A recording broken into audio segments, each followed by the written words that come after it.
PTF back with you for another installment of the 2025 Monster Pod, here to talk about Tiztastic with a man who's seen this beast in the flesh, I believe, back on Rebel Stakes Day. He comes to us from his home. He is one of the founding partners of 10 Strike Racing and a very sharp horse player. Clay Sanders, how are things?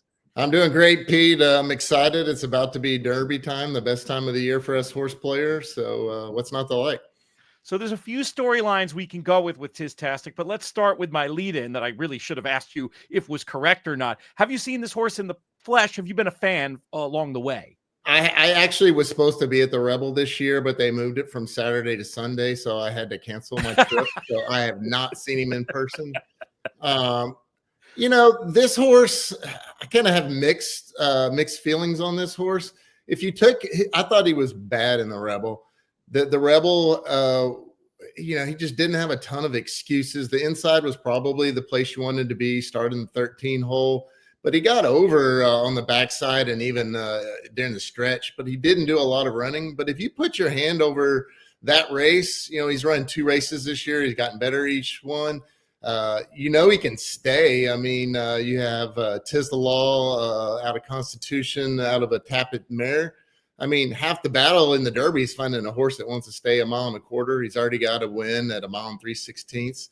So you at least should check that box. So, I mean, as we were talking earlier, there's 20-1 shots that have won the Derby this decade that look a lot worse than Tiztastic.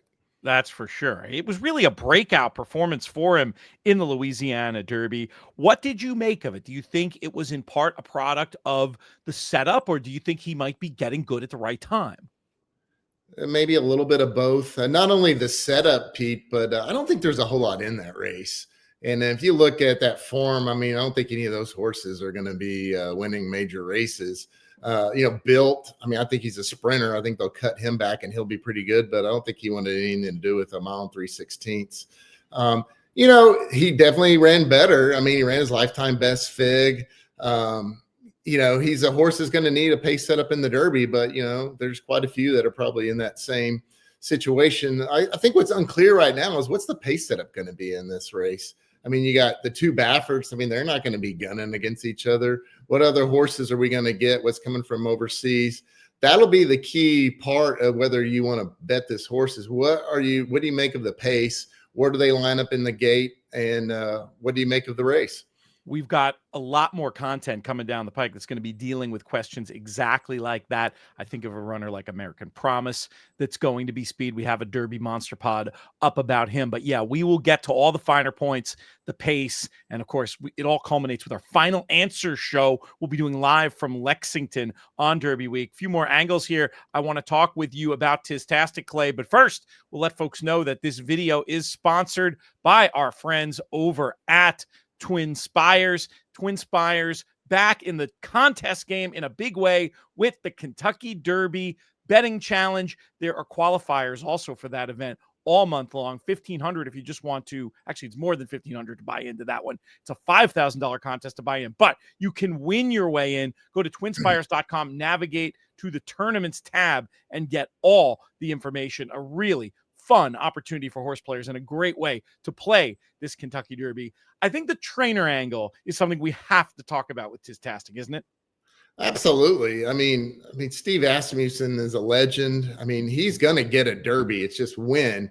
And, as we were talking earlier, when are the racing gods going to smile upon him? Could this be the year? I mean, it certainly could. I mean, outside of journalism, we don't have a lot of standouts in this race. And who's to say he doesn't, get blocked as we saw in the Santa Anita Derby? It takes him a little while to get going. 20-horse field. Who knows? I know you're a big horizontal exotics player, and I'm going to give you the out here of you. This answer can be revised, obviously, based on the composition of the field, based on the pace, the draw, etc. But from here, where would you have Tiztastic in your horizontals? Would he be a prime A level? Would he be more of a backup B contender? Would he be a deeper backup C level contender, or would he be an X, a horse who's not on your tickets? He's going to be a C level type horse. The one thing we'll want to wait is see how he's working out. He hasn't worked out of that Louisiana Derby. I'm curious to see what the clockers are saying.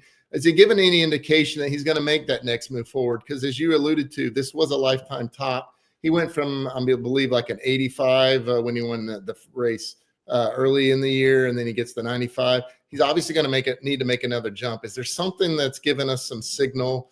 You know, these Steve Asmussen horses do continue to improve over a season. I think he is the best trainer at getting his horses to just continually improve. Now he's going to have to improve, and he's going to have things go his way. He's not as good a closer as Journalism or Sandman, so he's going to have to trip out. Where's he going to be posted, and does he get that set up? But like you said, I think a C level, and for the vertical players, I really think he is a horse you would like to have underneath. These are the kind of horses that can stay at a big price and get up under. The Asmussen record in the Derby, just to go back to him for a minute, is not pretty. But I think you, like me, there's no signal that the Derby is a very hard race.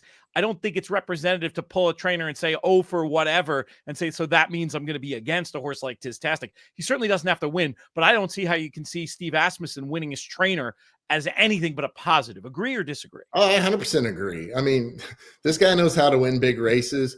And maybe there's some signal this year that, he won 2 Derby preps down at the fairgrounds with different horses, that maybe his horses, I would think maybe the big knock is that they mature a little later, that they're better in late summer instead of ready in May. But maybe, he's tweaked some things to get his horses ready earlier.